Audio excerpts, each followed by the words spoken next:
प्रिय अभ्यर्थियों, आज हम लोग तल प्रत्यय त्व या तल प्रत्यय की चर्चा करेंगे।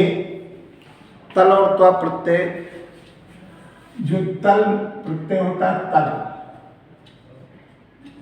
जो तल प्रत्यय है वह भाव अर्थ में आता है। भाव, इसका जो भी शब्द विशेषण शब्द होते हैं उनका जब भाववाचक संज्ञा बनाया जाता है तो बन जाता है। भाव अर्थ में शब्दों के साथ, भाव अर्थ में शब्दों के साथ तल प्रत्यय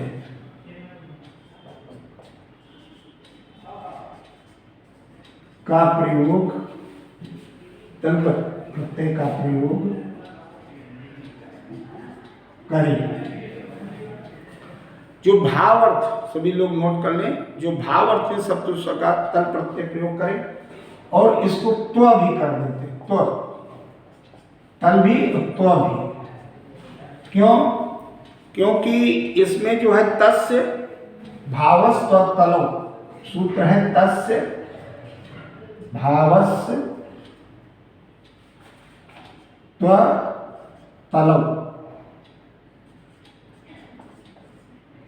तो तल और त्व दोनों। अब ये सामान्य रूप से समझें कि जो विशेषण शब्द होते हैं, विशेषण को भाववाचक संज्ञा जो बनाते हैं, तब इसका प्रयोग, वो भाववाचक संज्ञा जो बनाए तो इसका प्रयोग करें। विशेषण को भाववाचक संज्ञा बनाते हैं, इसके प्रयोग के द्वारा। जैसे, और इसका तल का ता शेष रहता है, इसमें ता शेष रहता है, ता शेष रहेगा। जैसे पटु है, अब तल प्रत्यय लगा तो बराबर पटुता। जो भी अब शब्द है दरिद्र,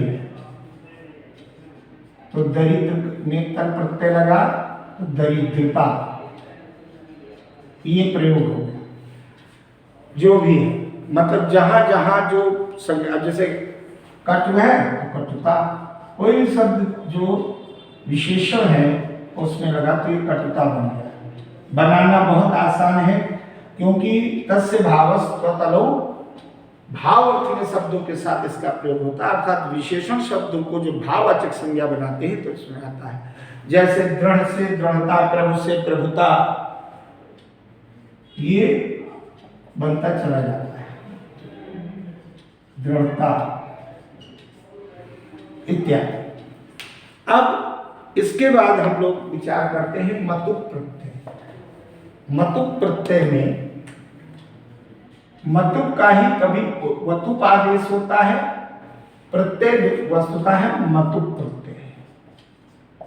अब मतुप प्रत्यय में इसको जो हम लोग करते हैं, इसका यह है तदस्यात्, इसका जो सूत्र है वो आप लोग नोट कर लें। तदस्यास्य,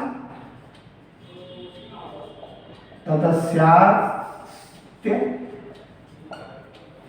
तद अस्यास्त्य, ठीक है, इसमें नित्य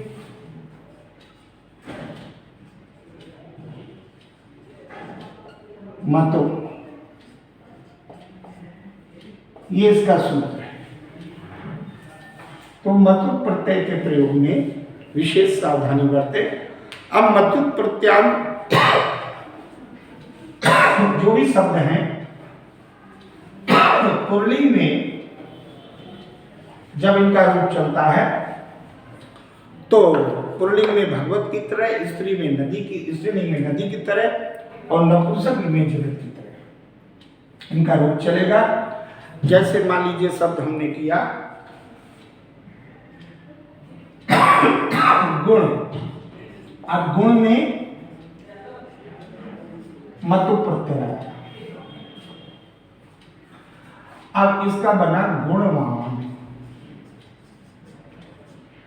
तो ये जो गुणवान बना, इसमें वान लग गया मतुप का। वतुप आदेश हो गया, क्योंकि हम आपको बताएंगे मतुप के मत का वत आदेश हो गया। यहां पर ये जो मतुप के में शेष रहेगा मत, तो मत का वत आदेश हो जाएगा। मत का आदेश क्या होगा? वत। मतुप के उसका वत आदेश, उस एक सूत्र है वो उसके अनुसार होगा, मादुपाध्याय से मतुर्वो एवाधिविश्य। अब इसमें आप देखिए मत को वत आदेश, अब जैसे हमने कहा श्री, श्री में जब मतुप जुड़ा तो मत ही आदेश होगा, तो श्रीमान बना। अब देखिए इनका जो पुल्लिंग में रूप है, अब इसका पुल्लिंग में यह हो गया, स्त्रीलिंग में गुणवती नदी की तरह, और नपुंसकलिंग में गुणवत हो गया, गुणवत जगत की तरह ये बनेगा। इसमें जो है श्रीमान हुआ। अब आप लोग जो देख रहे हैं, जैसे एक गुणवान हुआ, ना लगा दीजिए हम, और ये श्रीमान, तो श्रीमती, और इधर हो गया श्रीमत। तो इस प्रकार से ये पुल्लिंग में भगवत की तरह या भगवत की तरह हो गया, भगवत जैसा, ये नदी की तरह, और ये नपुंसकलिंग में जगत की तरह। इस विषय को विस्तार से आपको करना है। अब जैसे एक शब्द है विद्वश, विद्वश शब्द को देखिए। अब विद्वश में मतुप जुड़ा तो क्या बना? जब वैसे बनाएंगे तो विदुष्मान, विदुष मान, क्या बन गया? विदुष्मान। इधर क्या बना? विदुष्मती, और इधर बन गया विदुष्मत नपुंसकलिंग। इस प्रकार से इनका रूप चलेगा। विद्वस का बना, तो जो भी आप लोग करें उसको बहुत, अब जैसे बल है तो बलवान, बलवती, बलवत इत्यादि बनता चला जाए। इसी प्रकार से हम लोग जो प्रत्यय का प्रयोग करते हैं, वो यह भी प्रत्यय, ये सारे शब्द जो आप देख रहे हैं मूल शब्द, उनमें बनाता है, तो ये वाला वाली का बोध कराते हैं। गुण वाला, गुण वाली, इसका अर्थ हिंदी में ये वाला वाली का, गुण वाला, वाला वाली का बोध होता है हिंदी में, बोध ये कराते हैं। इसी प्रकार से जो विशेषण शब्द के लिए, निर्माण के लिए और भी तरक और तमक प्रत्यय, तरक और तमक प्रत्यय विशेषण की उत्तरावस्था और उत्तमावस्था को बताते हैं। जैसे तरक प्रत्यय है तो तरक का तर शेष रहता है, ध्यान दीजिए, तरक का तर शेष रहेगा, शेष होगा, उसका केवल तरफ हट जाएगा तो तर शेष रहेगा। अब जैसे हमने कहा पट, तो पट, इसका जब उत्तरावस्था बनेगी तो पटुतरा, और उत्तमावस्था में बनेगा पटुतमा। अब आप देखिए इसमें जो है वही ऐसा, जैसे मान लीजिए हम इसका रूप चलाएंगे तो पुल्लिंग में तो राम की तरह पटुतरा, स्त्रीलिंग में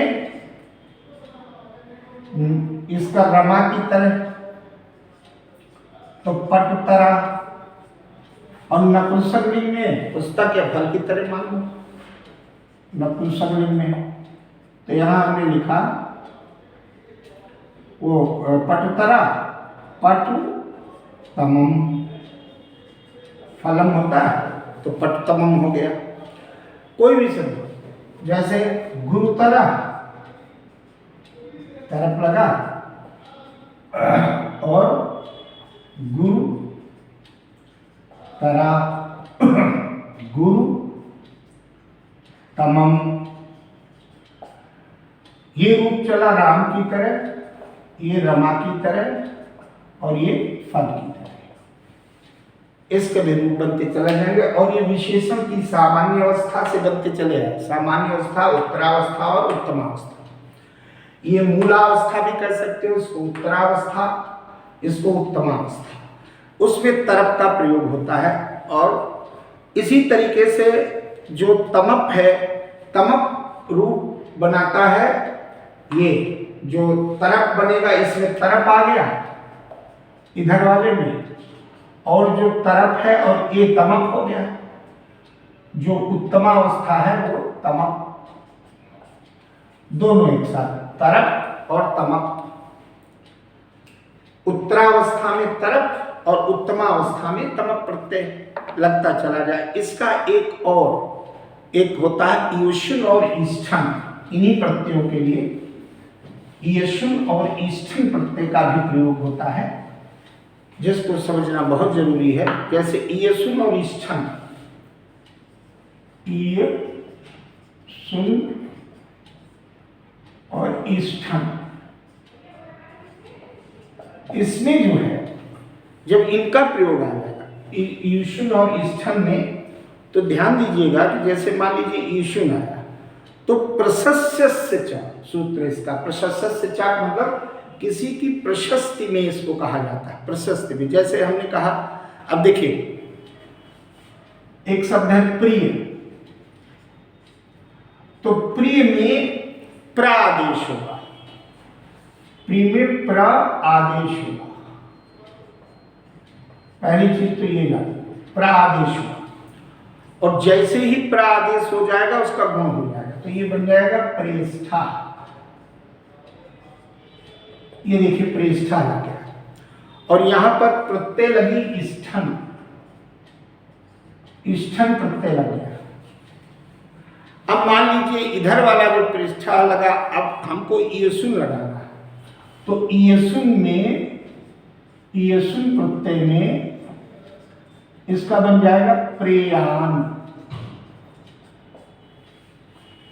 प्रेष्ठा बना इष्ठन में, उसमें बन गया प्रेयान। अब इनका अर्थ हो गया प्यारा, हिंदी में अर्थ हो गया प्रिय, प्यारा। ये प्रशस्ति में आता है, किसी की बड़ा प्रशंसा में, प्रशस्ति हेतु, प्रशंसा हेतु।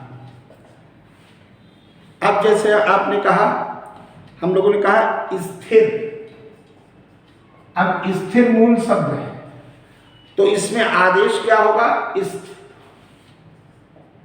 इस्थ आदेश हुआ, और जैसे इस्थ आदेश हुआ और ईष्ठन लगा, तो हम क्या कहेंगे, गुण कर दीजिए फट से, तो क्या हो गया, यस्थेष्ठा, यस्थेष्ठा। और जब इसको ईयशुन प्रत्यय में बनाएंगे, तो जैसे प्रयाण वो हो गया स्थेयान, ये बन गया स्थेयान। कोई चीज स्थिर से बना, मतलब जिसको हम कहते हैं परमानेंट, स्थायी। इन शब्दों ये प्रयोग बहुत। अब जैसे हमने कहा दीर्घ शब्द, अब जरा देखिए दीर्घ शब्द, और ये भी विशेषण से बनना है, तो दीर्घ जैसे शब्द करोगे तो उसमें द्राघ आदेश होता है। दीर्घ में आदेश होगा द्राघ, इसका द्राघ आदेश होगा, और जैसे ही द्राघ आदेश हुआ उसमें आप क्या करेंगे, द्राघ, इसमें तो गुण होगा नहीं, तो ये ईष्ट जोड़ेंगे, तो द्राघ आदेश हुआ, तो द्राधिष्ठा, द्राधिष्ठा ये बन गया। और ईष्ठन प्रत्यय लगने के बाद जब ईयशुन प्रत्यय लगा तो बन गया ये द्राघी, ये द्राघी हुआ, तो ये बन गया द्राघी यान। दीर्घ माने होता है बड़ा, दीर्घ माने बड़ा, लंबा, तो ये लंबा हो गया अर्थ में। तो इन शब्दों को अब जैसे मान लीजिए हमने कोई शब्द दिया, एक है उर्व, उर्व शब्द है, उर्व से बन रहा है। अब उर्व आया, उर्व में हमेशा ध्यान रखना कि उर्व का वर आदेश हो जाएगा, वर, उर्व का वर आदेश होगा तो बनेगा वरिष्ठाः, ये उर्व से बना। और वरीयान, ये क्या बन गया, ये सुन प्रत्यय लग के वरीयान, यानी जो श्रेष्ठ हो, जिसको हम कहते हैं कि बहुत मतलब कोई भी वरिष्ठ होता है तो क्या होता है, विशाल होता है, श्रेष्ठ होता है, उसमें आता है विशाल कह लो, श्रेष्ठ कह लो। तो इस प्रकार से ये जो प्रयोग है क्रमशः स्थन और ये सुन के, अब जैसे गुरु से बना, गुरु शब्द है, अब इसका गुरु का जहां जहां गुरु शब्द आएगा उसका गर आदेश होगा, गर, गर आदेश हो गया तो क्या बना, गरिष्ठाः, और इधर बना गरीयान, गरीयान, और गरीयान बनते ही आप जान जाएंगे कोई चीज गरीयान होती है, जो श्रेष्ठ होती है, जो गुरु भारी को भी कहते हैं, तो जो श्रेष्ठ हो, भारी हो, उसको गरीयान कह देते हैं। तो इन प्रत्ययों के प्रयोग से आप लोगों को विशेष ध्यान देना है कि किस प्रकार से। अब जैसे हम लोग एक शब्द बुजुर्ग को कहते हैं, बुजुर्ग को हम लोग क्या कहते हैं, वृद्ध, संस्कृत में मूल शब्द है वृद्ध। अब वृद्ध शब्द को स्थन और ये सुन प्रत्यय लगा के जब बनाएंगे तो वृद्ध का जानते हो वर्ष हो जाएगा, वर्ष आदेश होगा, वर्ष आदेश होगा तो यहां क्या बन जाएगा, वर्षिष्ठाः, वर्षिष्ठाः, वर्षिष्ठा, तुरंत बन गया वर्षिष्ठा। और उधर वर्षिष्ठा तो वर्षीयान, क्या बन गया, वर्षीयान। और इसका अर्थ हो गया बूढ़ा। अब जैसे वरिष्ठा, कनिष्ठा, ज्येष्ठा सब इसी से बने। तो आज आप लोग इसको देखिए, इसके और प्रयोग हम आगे आपको कराएंगे। अधिक से अधिक इसका अभ्यास करें, निश्चित रूप से आपको परीक्षा में सफलता मिलेगी। धन्यवाद।